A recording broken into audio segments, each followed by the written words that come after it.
Good morning students. हम part 4 के प्रश्न उत्तर कर रहे हैं बेटा। हमने कल 3 प्रश्न किए, पहला, दूसरा और तीसरा। आज अगला प्रश्न करते हैं 4। आज से स्पष्ट कीजिए। अगला प्रश्न है आज से स्पष्ट कीजिए। इसमें 3 प्रश्न हैं।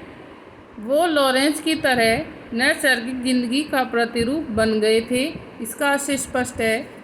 तो इसमें का उत्तर है, प्रस्तुत पंक्ति में सालिम अली के प्रकृति प्रेमी के विषय में बताया गया है। प्रस्तुत पंक्ति में सालिम अली के प्रकृति प्रेम के विषय में बताया गया है।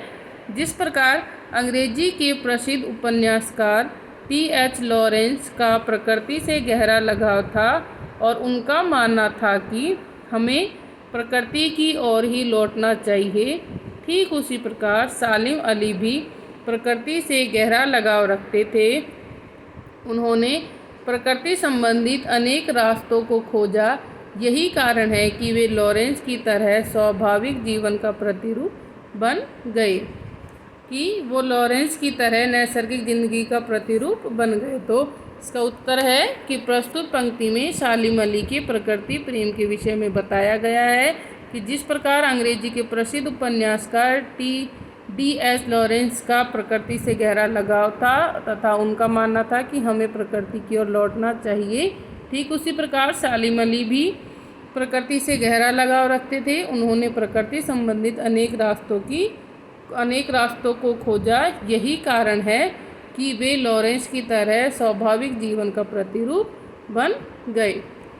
दूसरी पंक्ति है, कोई अपने जिस्म की हरारत और दिल की धड़कन देकर भी उसे लौटाना चाहे तो वह पक्षी अपने सपनों के गीत दोबारा कैसे गा सकेगा। इस लाइन का क्या अर्थ है?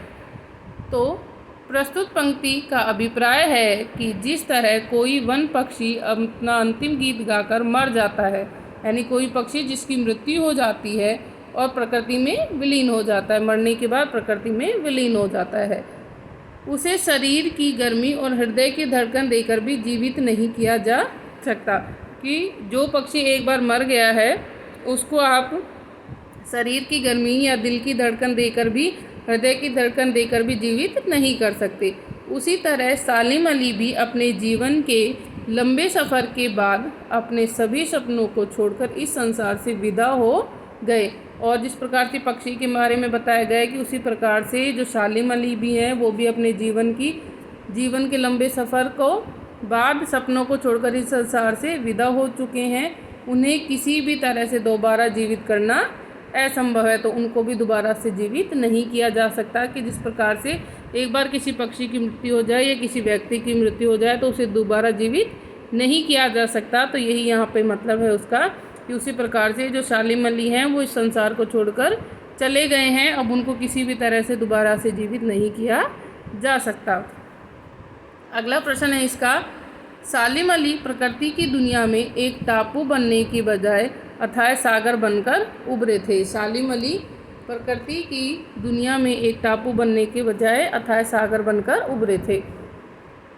प्रस्तुत पंक्ति का आशय है कि सालिम अली ने अपने भ्रमणशील स्वभाव के कारण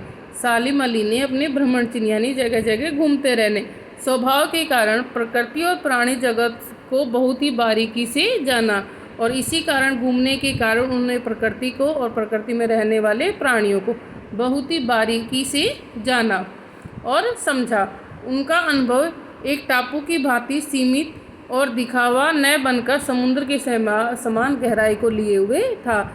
कि सालिम अली का जो स्वभाव था उनका भ्रमणशील घूमने वाला, उसके कारण उन्होंने प्रकृति को और प्राणी जगत को बहुत ही बारीकी से जाना था, और इसी कारण जो उनका अनुभव था, उनका ज्ञान था, वो टापू के समान सीमित या थोड़ा नहीं था, बल्कि वो समुद्र के समान बहुत ही गहरा था। इसी समुद्र के समान गहराई को लिए हुए था कि वो कैसा था, बहुत ही गहरा था। अगला प्रश्न है आपका, इसमें इस पाठ के आधार पर लेखक की भाषा शैली की 4 विशेषता बताइए। इस पाठ के आधार पर, इस पाठ में जो भाषा शैली है लेखक की, उसके आधार पर उनकी भाषा शैली की विशेषता बतानी है। सांवले सपनों की याद पाठ के आधार पर लेखक की भाषा शैली की 4 विशेषताएं हैं। कौन कौन सी?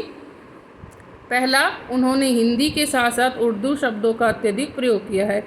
उन्होंने हिंदी के साथ साथ उर्दू शब्दों का अत्यधिक प्रयोग किया है। दूसरा, वर्ड वाचर, साइलेंट वैली जैसे अंग्रेजी शब्दों का प्रसंगानुसार प्रयोग किया है।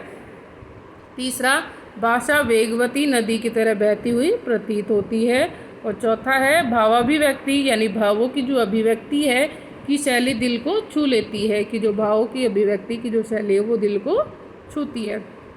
तो आपको ये दोनों प्रश्न 4th के तीनों पार्ट और 5वां नोटबुक में नोट करना है। Thank you.